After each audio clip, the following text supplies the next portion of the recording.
My roommate's being a pig, so like we're gonna go check it out and see what she's doing, so. They live in our homes. They pollute every living space they stay in. They can even create their own ecosystem. There's a bagel sitting on the counter, so I was like, oh, like it's just been sitting there for a minute. It looked like it had raisins or blueberries in it. It wasn't. The bagel was really hard and it was covered in mold and like super disgusting. In the bed. In the bed. I'm talking, of course, about bad roommates.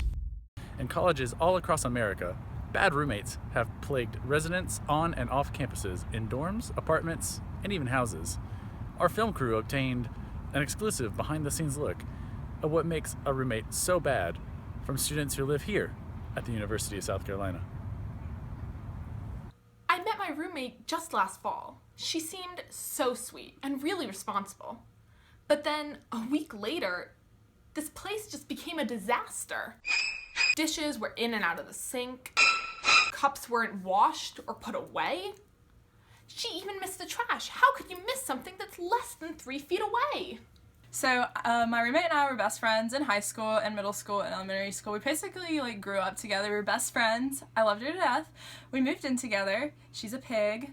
Her whole room, it just smells terrible. She has really weird habits. I like walked in on her throwing trash on the floor one day. I really don't know what's wrong with her. So my grades have really been suffering because I haven't been getting any sleep. My roommate likes to bring her boyfriend or her boy toy, whatever she has at the time, and it gets a little loud. I've been trying to sleep all night, but all I keep hearing is that sound. For every residence, 4 out of 5 living quarters are terrorized by dirty dishes, trash, and general awfulness from bad roommates. Hey, what's up? Hey, I'm doing the dishes. There's like a lot to do. Do you mind like helping me? Cause Actually, I had like a really long day. I think I'm gonna lay down for a little bit. You don't help? No, maybe later, you know? I think later. I think that's a good plan. You don't want to help?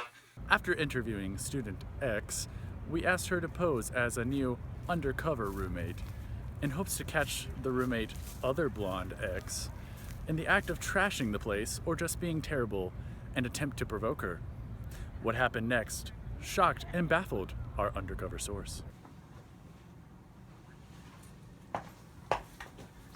Hey, would you mind helping like clean up the room a little bit? Yeah, of course.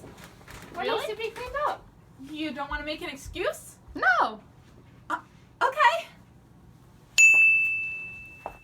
As it turns out, student other blonde X was willing to help out and be friendly. Perhaps she needed to be asked in a nicer way, or maybe she just didn't like her previous roommate at all. We checked back in a week later with her old roommate, and she seemed to have moved on entirely. There are many efforts being made to combat the rising trend of good roommates turning into bad ones. But the problem of stopping it entirely has never been phrased more perfectly than by one of many college students' biggest heroes, Snoop Dogg. He writes, "My mama told me, never ever trust no one.